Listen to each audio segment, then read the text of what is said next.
Well, to start off, what is your full name?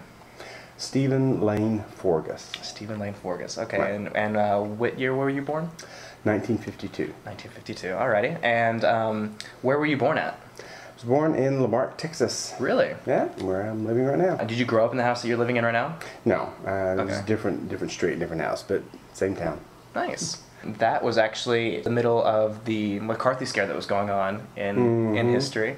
So you were probably about 2 years old. Do you know anything about what happened with McCarthy?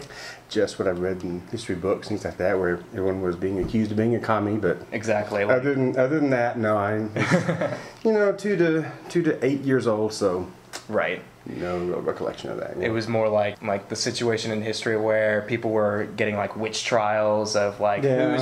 I know you're a communist, so tell me who your communist friends are, and we won't rat you out for being a communist. Right, yeah. Where were you at whenever you were between 2 to 8 years old? Well, you were just in Lamar, In Texas. Lamar, Texas. Okay, what school did you go to? I went to Lamar Elementary. Lamar Elementary. Alrighty. Start off with 9/11. Is September 11th of 2001 is whenever it happened. I know whenever it happened for me, 2001, I was in the 5th grade, and I thought we were going into World War III. That's what I remember going on at the time, and Yeah. people were running around, kids were just like, oh my gosh, we're getting pulled out of school, and it was kind of crazy. Can you shed a little bit more light on what your personal experience is with the September 11th event? What I remember about it is that morning I was actually getting ready for work, was brushing my teeth to be exact, and heard something on the television that must have caught my attention, and went into the living room to watch. And while I was watching is when the second tower was attacked. The plane flew into that second tower. So I saw that happen virtually live. Yeah. And just wondering what in the world, or what's going on? Why is this happening? And then later on, getting to work, when we found out about the Pentagon, Yeah. and everything, all of us were just glued to the television, just wondering, my gosh, What's going on? We are at war, Yeah. basically, and how is this going to affect us? I mean, in a very real way. We were in Houston area, and with the space program being so vital to the U.S. and everything, we just were wondering, is this going to be a second place that they could possibly come and attack because of all of that and everything. Just a very, very, very unsettling time. Yeah. Not sure what happened. And you said you visited, let me see, you said it was the World Trade Centers after the 93 bombings? Yeah, when used to take a group of high school drama students to New York every year, and the World Trade Center, of course, is a place we'd go for the shopping down below, down underground, and then a lot of them would want to go up to the observation deck. And the year or two after that happened, the truck bombing, it was very interesting seeing the effects of that and how they had things closed off and still were trying to get repairs made and everything.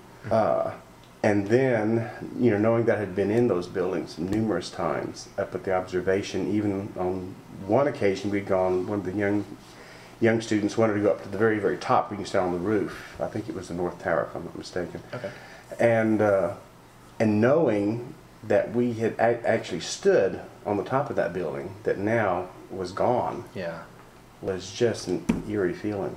Thinking, Wow. oh my gosh, that place where I had been many, many times was just no longer there. And it was just by an act of violence, just... Exactly, just by an act of planned violence. That the first time knowing that we had, the U.S. had been at war, of course, obviously many times, but this is the first time it had actually happened on U.S. soil in an attack we can remember like that, other than obviously the Civil War and things like that. But Right, but even still, like just in another country attacking the American homeland. Exactly, yeah. And the feeling that it left you with. And then going back after, I think we'd gone back in like 2004 or 5, I think, and went to Ground Zero.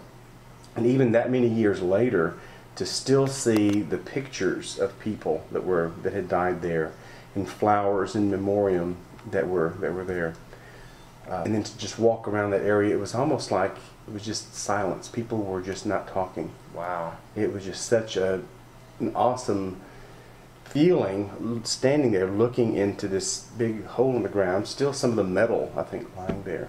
Oh my gosh. That thinking, but everyone around was just very, very little talking. Everyone was just, I guess, very retrospective and remembering back. I can imagine it being hard to have any kind of positive emotions around that kind of like area. Like, just, I'm sure in different parts of New York you would find like kids laughing or something like that, but definitely not around Ground Zero. Oh, absolutely. It's more like a solemn kind of event. Yeah. Yep, in the theater district it's all wild and crazy and everything, but then you get down to that area and it's just like people were hit. The reality of it, I think, is what became so real. Yeah. And unfortunately, one of the things that happened after all that also was just anytime you would see someone of a Middle Eastern descent or something like that, without even thinking about it, just some of that suspicion would come in, the untrust or whatever, just, because of that one event. And I think that's affected us even to this day. So. Yeah, and it's actually been a reoccurring thing throughout all of history when it comes to different wars that America's been involved in, like World War II.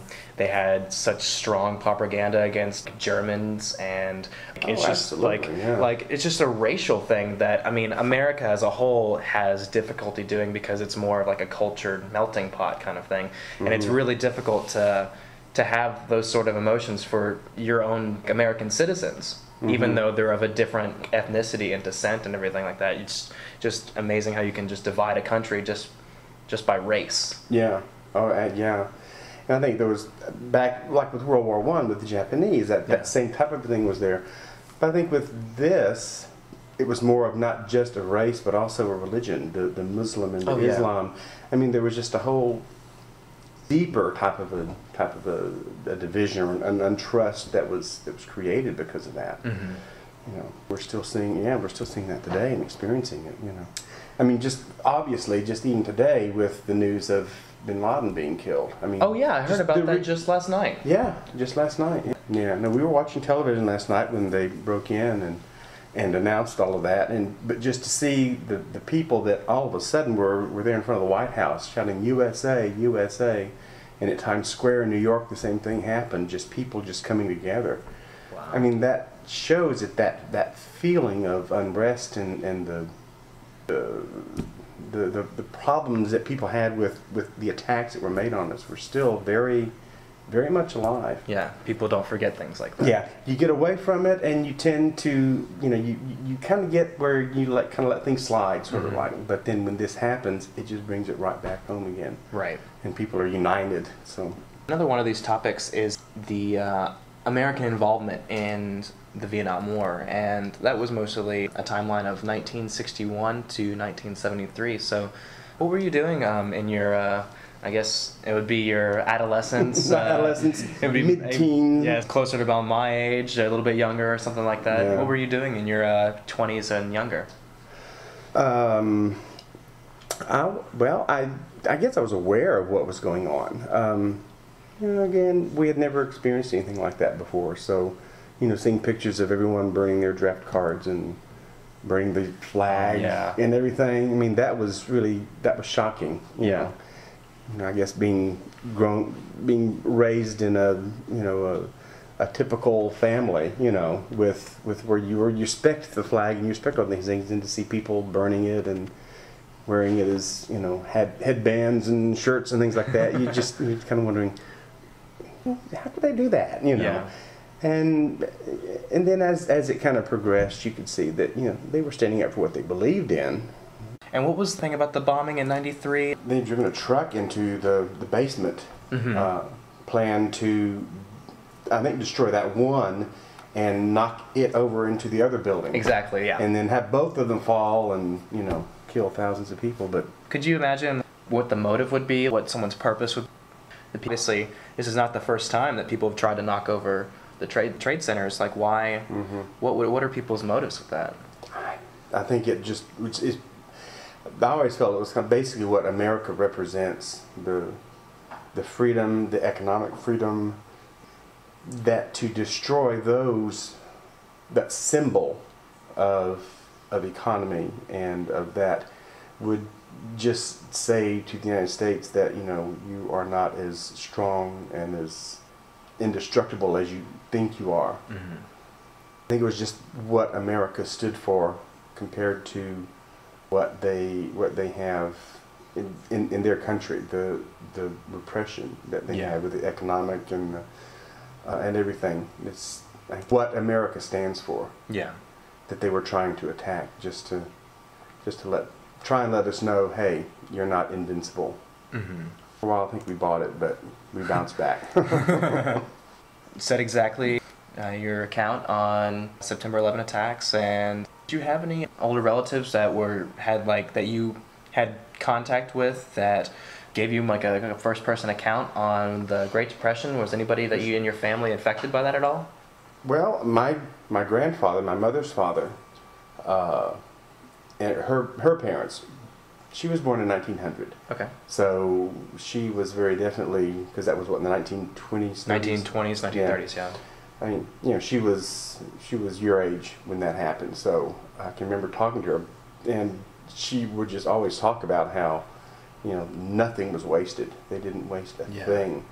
But the interesting thing, my grandfather worked for the cotton mill in Galveston, and raised 6 kids, plus took in 2 cousins, and even through the Depression, I remember them saying that, you know, they never went for lack of food or anything, that, you know, they always had enough to take care of their family. Yeah, that's actually one of the things we were learning about whenever we were going over it, was that they had so many different programs where they were carpooling places, like doing whatever they could to just like salvage everything. Everything was wasted, yeah.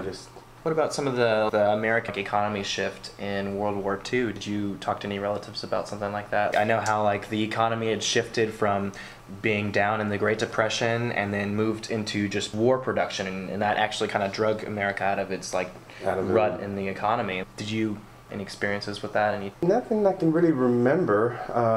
I know my grandparents were very, very much in that. My father's parents, his father was in the railroad, and I don't know, he talked about the different ways that it affected them, you know, and how they were able to make a lot of headway with things. But I really don't remember, not really a whole lot of memories of how that affected, other than, you know, a lot of my uncles were involved in World War II, fought in, you know, Korea and World War II and different things. My father was in the Navy